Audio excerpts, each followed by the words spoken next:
مسجد قباء کی بنیاد مسجد نبوی سے پہلے رکھی گئی۔ جب آپ وہاں تھے، ابھی پہنچے تھے، کچھ دن وہاں ٹھہرے، تو مسجد قباء کی بنیاد وہاں رکھی۔ تو تاریخی اعتبار سے یعنی مسجد قباء مسجد نبوی سے پہلے کچھ دن پہلے ہے، لیکن یہ کہ پہلے، اور بعد میں پھر مسجد نبوی۔ ہاں، اس جگہ پہ حضور نے جمعہ پڑھا تھا، لیکن مسجد نہیں بنائی تھی، مسجد بعد میں لیٹ بنی، یعنی وہ کھلا میدان تھا۔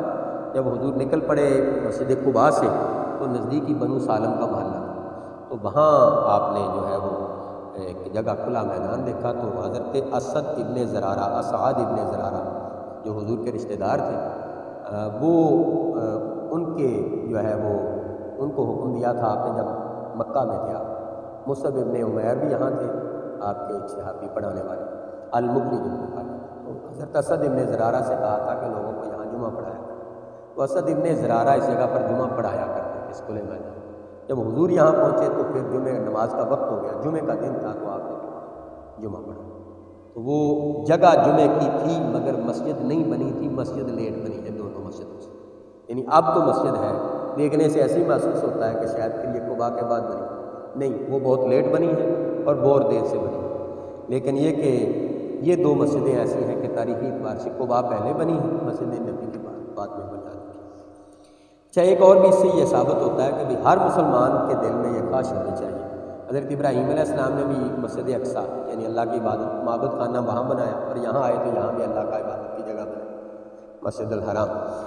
اور حضرت رسول اکرم صلی اللہ علیہ وسلم نے بھی دو بڑی مساجد کی تو بنیاد رکھی، اس کے سوا اور بھی بہت سی رکھی ہیں، آپ سے ثابت ہے، لیکن یہ کہ دو کی تو آپ کو جانتے ہیں۔ تو پتہ چلا کہ بھئی انبیاء کا طریقہ یہ ہے کہ مساجد بنائی جائے، صرف بنائی ہی نہ جائے بلکہ وہ آباد کی جائے، اور زندگی ان کے ساتھ جڑا رہے آدمی، اس میں اللہ کی عبادت کی جائے اور اس کو سہولتیں مہیا کرنا، اس کے ساتھ جڑے رہنا۔ اسی لیے وہ حدیث ہے کہ بھئی قیامت کے دن ان 7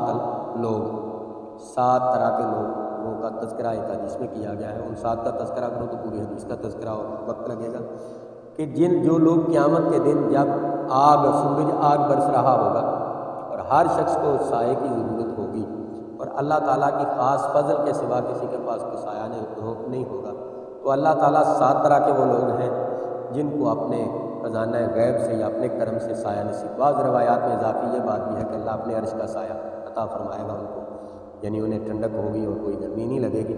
ان لوگوں میں سے ایک وہ بندہ ہے جس کا دل مسجد سے جڑا ہے، یعنی ایک وہ بندہ ہے۔ یہاں الفاظ یہ ہے کہ مسجد سے جڑے رہنے سے کیا مراد ہے کہ مسجد کی آبادی کا کیا ہے؟ مسجد کس لیے ہوتی ہے کہ وہاں لوگ اللہ کی عبادت کریں۔ اللہ وحدہ لا شریک کی عبادت کرنے والوں کے لیے مسجد کو آباد رکھنا بھی تو بڑا اعلیٰ کام ہے۔ اللہ نے یہ نبیوں کو حکم دیا، حضرت ابراہیم اسماعیل کو حکم دیا کہ تم بیت اللہ کو تعمیر کرو، پھر ان کو حکم دیا اس کو پاک صاف ستھرا بھی رکھو۔